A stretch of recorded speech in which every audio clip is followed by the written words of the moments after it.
بسم اللہ الرحمن الرحیم۔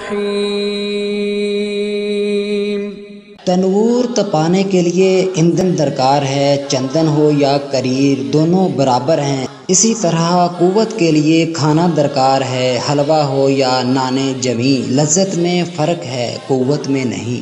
ہر بات کا جواب کتاب و سنت کے مطابق دو، کوئی مانے خواہ نہ مانے، سنانا فرض ہے، منانا فرض نہیں۔ تقویٰ میں کفر کے بعد سب سے بڑا جرم دل آزاری ہے، اور اس جرم کا مرتکب دل ہمیشہ بے چین و بے قرار رہتا ہے۔ اسلام کے بے مثل فیض دو ہیں، درویشی اور حکمت، اور آج یہ دونوں ہی نااہلوں کے ہاتھوں میں کھجل ہیں۔ ہر ملا درویش اور ہر درویش حکیم ہے۔ یہ پتہ ہی نہیں کہ ایک حکیم نے صرف نبض شناسی کے لیے 40 برس ایک شہر کے دروازے پر گزارے، جو آتا نبض دکھلا کر اندر جاتا۔ اس کے بعد اس حکیم نے اس مضمون پہ کلام کیا جو آج تک زندہ ہے، اور درویشی کا قصہ اس سے کہیں دشوار ہے۔ ماں قبر میں بھی اپنے بچے کو نہیں بھولتی۔ ایک ماں نے اپنے لڑکے کی لڑکی کو اپنے قبر کے حال سے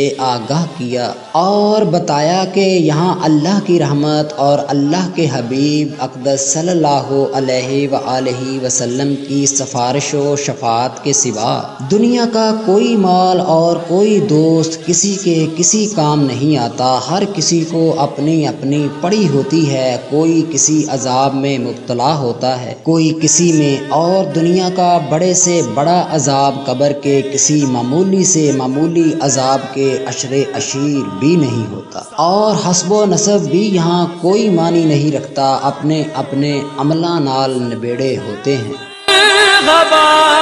اور کیا عظمت لکھوں محبوب رب ہے مرحبا۔